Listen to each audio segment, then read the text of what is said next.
Le mois dernier, j'ai regardé toutes les vidéos de la chaîne Restons Prudents qui parlent de meurtre. Et dans les vidéos des meurtres conjugaux, je trouvais qu'il y avait quand même vachement de points communs entre les différents meurtres. C'est donc ce dont on va parler aujourd'hui.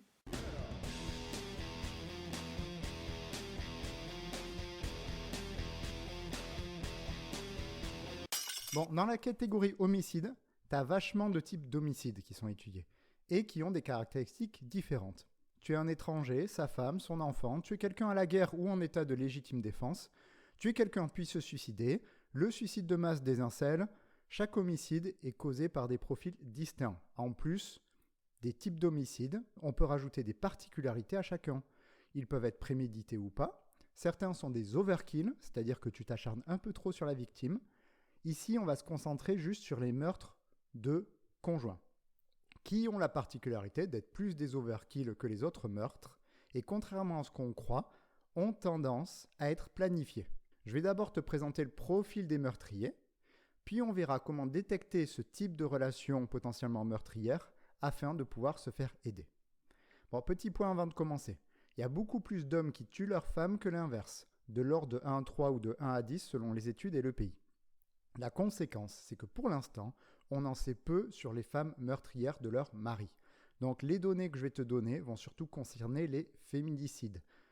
Comme pour la vidéo sur les agressions sexuelles, où le profil des femmes agresseurs n'était pas complet, ici c'est pareil. Pareil entre les meurtres entre hommes-hommes et femmes-femmes, il y aurait quelques différences, mais on commence à peine à les voir. Par exemple, il y aurait moins de strangulation dans les meurtres entre homosexuels, mais je ne vais pas en faire un profil puisqu'il n'y a pas assez d'études pour le faire. Attention par contre, après le profil des meurtriers, on va quand même parler des types de relations qui peuvent être particulièrement nuisibles et conduire au meurtre.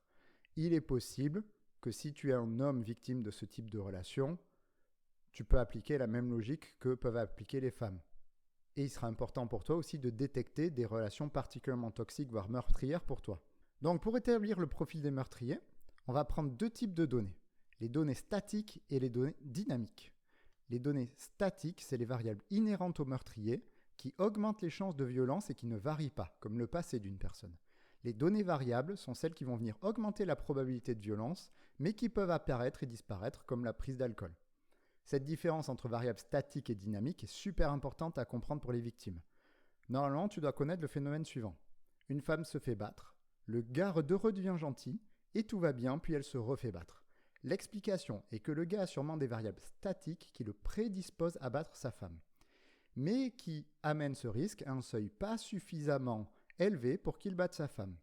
Mais ici, tu as une variable dynamique qui vient augmenter la probabilité qu'il la batte de manière assez forte de temps en temps pour que cela arrive. Variable qui est dynamique et qui donc peut disparaître le lendemain, laissant place à quasiment une autre personne, puisqu'elle n'était pas sous l'effet de cette variable. C'est important de ne pas tomber dans le piège de sous-estimer le danger, car on aurait tendance à regarder le bas de la vague d'une personne violente, et plutôt que de voir les quelques épisodes de violence, qui nécessitent quand même un changement radical et un traitement des variables statiques et dynamiques pour diminuer le risque. Si tu veux mieux comprendre tout ce que je vais dire ici, je te conseille plein de mes vidéos qui vont en fait se rejoindre sur le profil des meurtriers, les 3 vidéos sur l'attachement pour que tu aies une idée de pourquoi on veut contrôler nos proches, la vidéo sur la jalousie qui est en gros l'un des facteurs les plus importants dans les meurtres, et les vidéos sur les troubles de la personnalité antisociale ou narcissique, car en prenant ces vidéos, tu auras déjà une idée de ce qui amène au meurtre. Donc, concernant le meurtre conjugal, on va d'abord regarder les variables statiques. La première, c'est la violence intrafamiliale du meurtrier. Si une personne a été victime de violence familiale ou témoin de violence conjugale, les chances que la personne devienne violente augmentent. Il y a plusieurs explications qui se complètent.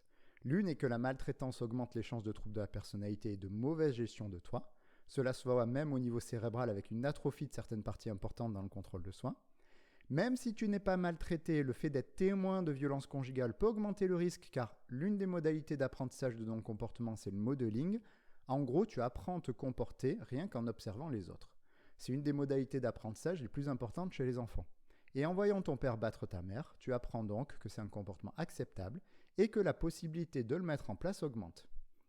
Évidemment, tous les gens maltraités ne deviennent pas des tueurs, au contraire, mais on ne peut pas nier que cela augmente le risque.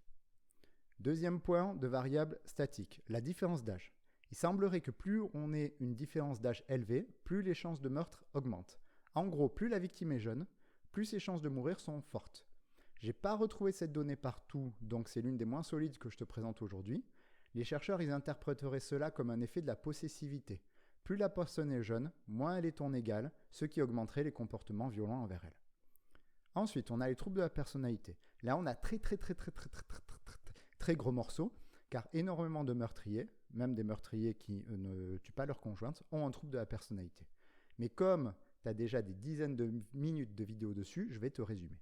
Bon, on a tous des défauts, des manières de réagir un peu enfantines, des automatismes un peu cons, genre tu as envie de défoncer la personne qui avance pas dans la queue, tu pestes parce que ton collègue a fait une faute d'orthographe, tu as envie de pleurer parce qu'on t'a dit que ce que tu fais c'est pas top. Normalement, si tu n'as pas de soucis dans ta vie, si tout cela est géré, ça fonctionne bien. Tu arrives à le gérer. Sauf qu'il arrive que ces parties de toi deviennent très envahissantes et te bouffent complètement. L'un des critères du trouble de la personnalité est que justement la mauvaise gestion de certains aspects de ta personnalité pourrisse ta vie. Les personnalités ne vont pas pouvoir s'empêcher de se trouver merdiques, par exemple, ou de fuir les gens. Les narcissiques ne vont pas pouvoir intégrer du négatif et vont tout faire pour rejeter la faute sur les autres. Les antisociaux vont se faire passer en premier, quitte à faire souffrir les autres. Certaines personnes vont être atteintes de troubles de la personnalité et savoir qu'il y a quelque chose qui déconne, qu'ils n'arrivent pas à contrôler. D'autres, comme les narcissiques, sont très forts pour pratiquer le déni. Et donc, on trouve bien des antisociaux chez les meurtriers, ce qui peut se comprendre vu qu'en fait, ils s'en foutent un peu plus des autres, ils ont moins d'empathie. Mais on trouve aussi, surtout, des personnalités borderline, c'est-à-dire des gens en insécurité affective qui sont très mal sans leurs proches. On retrouve aussi des personnalités dépendantes qui sont aussi très mal sans leurs proches et des personnalités contrôlantes qui veulent en gros tenter de faire à l'autre ce qu'ils veulent. On reviendra dessus car ces troubles expliquent d'autres variables. Ensuite, on a enfin la dernière, c'est les antécédents de violence domestique. Là, c'est évident. Plus la personne est violente verbalement et physiquement avec ses conjointes ou ses ex, plus il a de chances qu'ils finissent par tuer l'une de ses conjointes. Donc là, on avait les variables statiques, c'est celles qui sont inhérentes à la personne et qui, sans thérapie comme les troubles de la personnalité, restent fixes. Ensuite, on a les variables dynamiques dans le profil des meurtriers. C'est celles qui fluctuent avec le temps. Alors, elles sont très importantes puisque ce sont souvent elles qui font basculer une personne qui a un terrain fragile vers le meurtre. Chacune d'entre elles seule peut être signe d'un danger important. La première, c'est la consommation de drogue. Pour plusieurs raisons. Des drogues comme l'alcool désinhibent et donc amplifient fortement tous les défauts de la personne et diminuent la gestion de sa personnalité. Ensuite, tu as certaines drogues qui modifient la perception de la réalité et donc empirent les états émotionnels du meurtrier. Ce qui, par exemple, joue dans la jalousie, puisque ça fait péter la jalousie et ça fait carrément passer la personne dans un délire de jalousie, ce qu'on appelle le délire d'Othello. Et ce qui nous amène au deuxième point très sensible chez les meurtriers, c'est la jalousie. Alors, je t'ai fait 10 minutes de vidéo sur la jalousie excessive, donc tu peux aller voir pour comprendre. Et cela rejoint ce dont on a parlé sur les troubles de la personnalité. En gros, ton cerveau, il calcule les gens qui sont là pour toi dans la vie. Certaines personnes gèrent très mal le fait que des gens puissent disparaître de leur vie. Et la jalousie varie énormément en fonction de facteurs extérieurs, comme la confiance en soi. Moins le meurtrier a confiance en lui, plus il devient contrôlant, ce qui explique que des fois des hausses de violence quand la personne a des difficultés dans la vie ou au chômage. Bref, je te laisse aller fouiller la vidéo sur la jalousie pour que tu comprennes un peu mieux comment ça peut monter très fortement chez les meurtriers et du coup pousser au meurtre. Dans cette continuation, un aspect important du profil des meurtriers, c'est la traque de la victime, ou le stalking si tu es anglophone. C'est l'idée de faire suivre la personne, ou de la suivre soi-même, vérifier où elle va, qui elle voit, essayer de savoir quels sont ses moindres faits et gestes. Quitte à le faire dans son dos, en mettant des trackers ou alors en suivant par un détective. C'est quasi présent chez tous les meurtriers. Je crois que dans les stats, 90% des meurtriers avaient stalké leur victime. Et enfin, l'une des variables qui apporte énormément de problèmes et qui rend très critique effectivement certaines périodes de la vie de la victime, c'est que si la victime compte partir ou part, la probabilité d'un meurtre devient super importante. Donc c'est une période hyper critique le départ. Et ça fout la merde parce que tu peux rester dans une zone de danger dans ton couple, mais qui ne va pas entraîner ta mort. Sauf que quand tu prends la décision et que tu as le courage de le faire et que tu essaies de partir, c'est là que ça devient le plus dangereux. Attention, ce n'est pas un appel à rester bloqué avec une personne violente par peur de se faire tuer. C'est l'idée que si tu es dans cette situation-là, avant de partir ou de amener l'idée que tu dois partir, parle-en à des gens et fais-toi aider. Donc dans tout ça, c'est difficile de s'y retrouver car c'est pas toi qui vas évaluer les troubles de la personnalité de quelqu'un. Mais c'est pour ça qu'on a un concept qui va tout simplifier. C'est le contrôle coercitif. Le contrôle coercitif, c'est un ensemble de méthodes abusives mises en place pour contrôler l'autre. Le but est de faire au maximum l'autre son objet, quel que soit le moyen employé. Et tu vois alors que l'on rejoint quasi toutes les variables dont on a parlé auparavant. Tu as tout dedans. Donc c'est très pratique d'avoir ce concept. Des formes de contrôle coercitif, tu peux en trouver plein. Dénigrer la personne, contrôler ses revenus, faire des menaces, stalker la personne, décider qui elle fréquente. En gros, si tu veux simplifier au maximum, tu peux te dire que repérer des signes de contrôle coercitif est très important car ce sont les signes d'emmerde très fortes qui émanent des variables dont on a parlé. Et les études relient très fortement le contrôle coercitif au meurtre et aux violences conjugales. Tu as de très bons documents dessus déjà en français, dont un je te laisse en description. Donc je ne compte pas faire une vidéo dessus parce que les gens ont déjà hyper bien fait le taf dessus. Une autre difficulté qu'on va trouver pour comprendre le profil des meurtriers, c'est qu'il n'est pas contrôlant dès le début de la relation. Et c'est pour ça que les chercheurs ils notent plusieurs étapes dans la relation avec un meurtrier et que certaines formations à la détection des violences conjugales en parlent. Il y aurait 8 étapes dans la relation. L'étape 1. Avant même que la relation commence, on observe des éléments différents aux autres relations. Comme évoqué précédemment, souvent les meurtriers ils ont des antécédents de violences conjugales. Souvent les victimes étaient au courant, sauf que on a remarqué que souvent les victimes qui étaient au courant n'ont pas cru les accusations des ex de leur meurtrier. Et le deuxième point, c'est qu'il existe une croyance selon laquelle les violences conjugales, elles émaneraient d'un couple dysfonctionnel. Sauf que les faits montrent que c'est plutôt les caractéristiques du meurtrier et de la personne qui violente qui posent problème. Les deux points font que beaucoup de gens sous-estiment les risques de violence conjugale, même quand ils savent les antécédents de leur conjoint. L'étape 2, c'est la relation qui commence rarement comme abusive, mais qui commence plutôt comme passionnelle. Ce qui peut passer comme normal pour plein de gens. On note juste des phrases potentiellement annociatrices de possessivité, comme « on sera toujours ensemble » ou « tu es à moi ». Selon les récits, les proches de la victime ont tendance à trouver la relation précipitée, mais le meurtrier comme la victime parlent de manifestations de passion, ce qui peut s'entendre. Il y a plein de couples passionnels où les gens ne se tuent pas, et qui commencent comme ça. L'étape 3, c'est l'étape où les emmerdes arrivent. Ça arrive quand le couple est bien construit, et que le meurtrier considère alors que le couple établi égale à droit de contrôle de sa conjointe. C'est là que commencent les démonstrations de contrôle coercitif, et c'est ici, là, que commencent réellement les emmerdes pour la victime. Les programmes que j'ai vus pour sensibiliser les potentielles victimes insistent sur cette étape, la repérer et agir très vite dans le couple si cette direction est prise. Cette étape peut durer quelques mois, comme des années, voire toute la vie. L'étape 4, où ça monte un peu plus haut. C'est l'étape où le meurtrier érige le contrôle coercitif comme un droit. C'est-à-dire que ce ne sont plus des attitudes qu'il a envers sa conjointe, c'est quelque chose de tout à fait normal pour lui. Et que la personne n'a pas le droit de partir du coup. C'est ici que de nombreuses variables dynamiques comme la jalousie ou les séparations deviennent des déclencheurs importants dans la relation, puisque la conjointe n'a plus le droit et peut se faire traiter de tous les maux dès qu'elle prend de la marge. L'étape 5, c'est l'escalade progressive des problèmes, le contrôle devient de plus en plus fort. Et l'étape 6, c'est l'étape où on passe de « je te contrôle » à « je risque de te buter ». Et ça peut arriver pour plusieurs raisons que l'on voit dans les récits. L'une fréquente, c'est que le meurtrier perd le contrôle, parce que l'autre veut partir, il préfère le buter, parce que cette personne lui appartient. Soit, ça peut arriver parce que la personne est persuadée que l'autre mérite d'être puni, car ce que lui fait est injuste.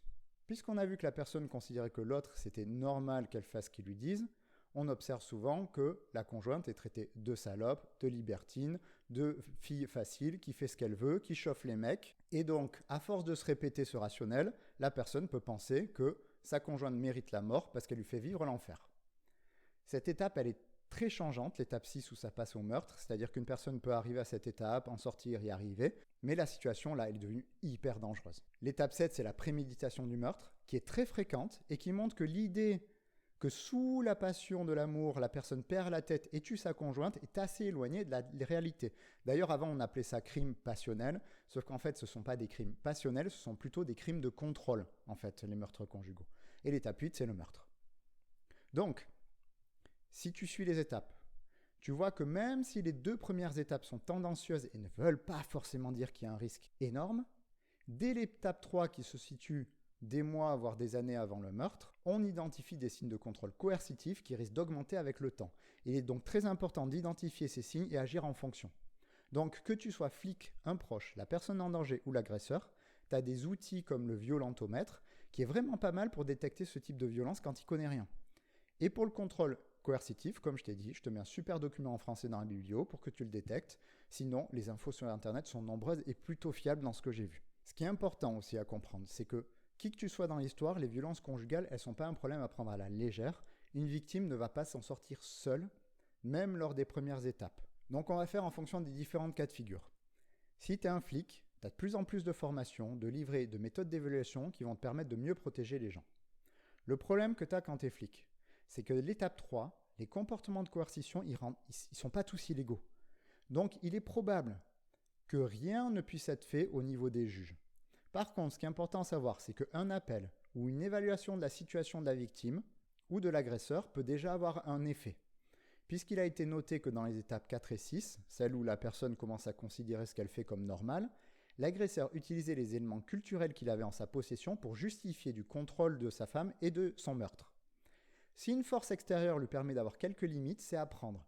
Il m'est déjà arrivé de voir des couples dans l'étape 3 et le fait de cadrer les comportements acceptables et inacceptables et que les deux partenaires arrivent à savoir ce qu'ils ne doivent pas laisser passer l'un comme l'autre a permis de cadrer la relation et éviter des emmerdes. Il est à noter aussi que l'agresseur n'est pas quelqu'un d'excessivement heureux et le cadrer dans un chemin qui l'enfoncera pas dans ses problèmes peut beaucoup l'aider. Donc il y a quand même des outils à mettre en place avant que la personne rentre dans l'illégalité avec sa femme.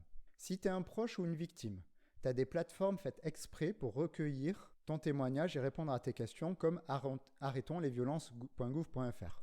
C'est important de comprendre le concept de l'escalade, que le meurtrier peut paraître quelqu'un de très très bien dans les premiers mois et que les premiers signes de contrôle coercitif doivent être gérés dès qu'ils arrivent. Enfin, si tu es une personne violente ou contrôlante avec tes proches, tu peux te faire aider. Tuer ou flinguer quelqu'un ne va pas te rendre mieux. Je sais qu'il y a en ce moment sur Internet des gens qui croient que si les hommes battent les femmes, c'est que les femmes sont violentes psychologiquement et fourbes avec les hommes. Même si c'est pas ce que montrent les études, puisqu'apparemment les meurtres viennent plutôt des problèmes du conjoint, écoute-moi bien. Si tu as l'impression que ta conjointe te rend fou, est une salope, qu'elle te rend malheureux, fais-toi aider quand même. Parce que peut-être que tu restes avec elle parce que tu es dépendant ou que tu n'arrives pas à la quitter pour X raisons. Donc admettons que tu sois contrôlant et violent, même si tu as l'impression d'être la victime, fais-toi aider, tout le monde ira mieux, ta femme comme toi-même.